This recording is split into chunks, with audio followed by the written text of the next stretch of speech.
what are the three most important features in a Jewish home? As mothers, as wives, we're constantly trying to make sure that we give everything to our husbands, our children, and run our home smoothly.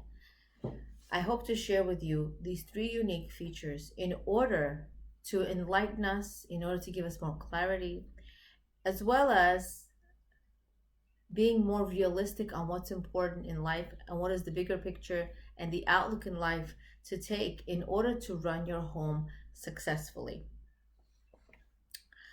Many times we may be confused. Many times we may be sidetracked or we may be misinformed on what's really important in our homes. It may be materialistic and it may be something that looks like it's useful, maybe even spiritual. But maybe it's not the best fit for our homes. And we may be confused or misinformed. So the three key features will help us really make sure that our Jewish home is not only a happy place to be, but these three necessary features are important to run your home successfully, as well as ensure that everyone in your home gets what they need and what is necessary for them to thrive. Okay. We have a vision of our homes. The model is the temple. The temple was like an echo of our matriarch Sarah's tent. It was like a replica of it. What are the three unique features of Sarah's tent? Number one, it was the candles, the ner. Number two, it was challah, the bread. And number three, it was anan, the cloud hovering over Sarah's tent. And these three features are actually representative of the Jewish home. And we're going to delve more deeper into all of these three components, as well as practical tips at the end. The candles, which are ner in Hebrew, remain miraculously burning at all times, similar to the menorah in the temple. The menorah represents Torah. Every Jewish woman needs to ask herself, how much are my home management efforts aimed at furthering Torah in our home? How much of it is serving my own agenda? For example, maybe I can make my Shabbat meals not so elaborate, not so fancy, not so outstanding. I need to make sure that my home is always representative of Torah. What does that mean? Is it making your home available for Torah and learning and practicing? So when I'm so busy cooking and preparing, how do I look at the Shabbat table? Do I look like I'm being attentive to my children? Do I have a smile on my face? Am I happy to spend the Shabbat with my family instead of looking tired and annoyed that nobody's eating my food and making these elaborate dishes and waiting for that appreciation?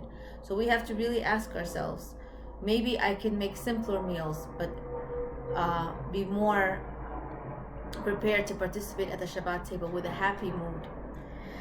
The candle also represents the neshama. The neshama is the soul. As it says in Mishlei, the candle of God is the soul of man. The Shabbat candles we are lighting are equal to the candles in Sarah's tent. The lighting of the candles hints to and is similar to illuminating the Shema in one's care, illuminating the souls in one's care to bring out their special light. So we, running our homes and taking care of our families, we need to cater to the neshama of those in our care, our husbands and our children. Are we bringing out their light? Are we bringing out their potential? The Midrash states that the Shabbat candles were given to bring back the light that was originally lost from the world. It states that the women were given the mitzvah of lighting Shabbat candles to rectify for Chava's sin, as she darkened the light of her husband's soul.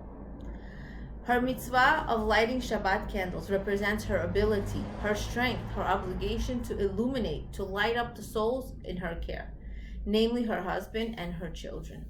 This was the light burning in Sarah Imeinu's tent, as Rashi states in Bereshit. It was the physical representation of her ability, her strength to light up every soul who came into her tent, who came into her life. Of course, chesed starts in the home, kindness starts in the home. We want to take care of the needs of our husbands and our children. And maybe when we're physically able to help others and be there for others in our lives, even more so than when the kids are little, we want to be able to illuminate their souls as well. Bring out the good in people, help them shine, see their potential, bring out their abilities, and help themselves see themselves in a more positive light and bring about a healthier form of confidence and self-esteem. So Ner is the neshama, to bring out the potential and the enable the light of the neshama to shine. The second one is challah, the delicious aroma of challah baking, the smell of challah. Preparing nourishing food is definitely a nurturing act. It's an incredibly nurturing act. Even more nurturing and important is the attitude that fills the air. Maybe you've been in a home where it's just so gorgeous and immaculate, and the food is just so gourmet and delicious looking, and you're eating and enjoying, but maybe the atmosphere is tense or someone's in a bad mood. Especially the mother, the woman of the house is the foundation of the home. And it's so important for us to understand that this aroma is similar to the incense burns in the temple. We, as mothers, as wives, are we emitting pleasantness? What is coming out of our attitude? Are we calm and composed and pleasant? What are we filling the atmosphere with as we fulfill all the tasks in our home? How do I approach laundry? How do I approach Shabbat cooking? How do I approach cleaning? How do I approach helping my kids with homework? Am I doing it just to get it over with, to finally wait when the kids go to sleep to finally do what I want? You know, our job is taking care of our homes. That's our responsibility. And it's a privileged responsibility. It's taking care of royalty in our home. And the way a mother approaches what she's doing in her home really speaks a loud message. No lecture in the world to her kids can speak a louder message than the way she behaves in her house. So is the tone of our home considered a pleasant offering? The third one is Anan. Anan is the cloud hovering over Sarah's tent. It symbolizes looking inward. Look into your own life. Don't compare your home to someone else's. There is a protective cloud that keeps us from competing with another person's home, looking inward. The Jewish woman's message is, and I quote from D.B. Epstein, the author, "I'm capable within my domain, and with Hashem's help, I can accomplish my specific mission here. I can keep my gaze inward with confidence." In the running of her home, with the many details that are included in running the home. And then there is also the bigger picture. The Jewish woman looks at the bigger picture. The woman is the foundation of her home. She sets the aroma. She's really the pillar of the house. And my suggestion is stay on your own paper. Don't compare yourself to how much your husband is doing.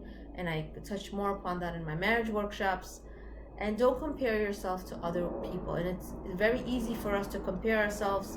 You know, it could be the neighbor, it could be someone across the street, it could be, you know, someone in the neighborhood, it could be someone online that posts their whole life on it, which is a whole different topic. You know, we don't want to post our whole lives to people. We know that Hashem does everything for me. I don't need to compare my life to other people. It was good for me to have this in my life, whatever I have in my life, whatever the circumstances are. Hashem would give it to me. And if it was good for me to have it, he would give it to me. I have everything that I need.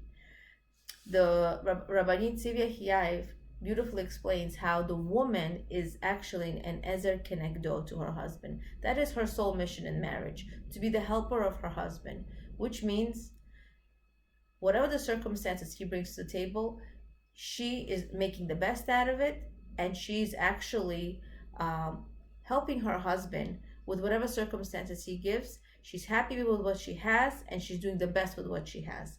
That includes the kind of community she lives in, the house she lives in, the neighborhood, how much money is brought into the home, the finances, how many kids they have, the type of kids they have. It's interesting because the woman loves her child. When she's pregnant, she hasn't met her child, and for 9 months and 3 weeks, she loves her child before she even meets her child, because she is happy with her circumstances. She's naturally a giver, and she wants to naturally take care of what she has. So we just need reminders to us, especially in our generation, to be happy with what we have. She's happy living within her means. And now I'm going to give you these 3 practical tips. We're wrapping up. What's important in my home is the atmosphere that I give into my home, right? The challah, the nair is I'm bringing out the goodness, the special light within each person. And the third one is focusing on my home, not comparing myself to anyone, and making the most out of focusing inwards. So the 3 practical tips regarding candles. Get excited and make a big deal whenever your children or your husband do a mitzvah. When your husband especially comes home from shul, from the synagogue, tell him how the aura of your home is so different and fulfilled with such specialness when he comes home from shul. When he learns and shares and uplifts your Shabbat meal with words of Torah, even words of gratitude, even if he doesn't go to shul yet, if he's not learning yet, whatever he's doing, uplift him and bring more of that into your home. When we see even the small changes, we're actually inviting more of those experiences into our home.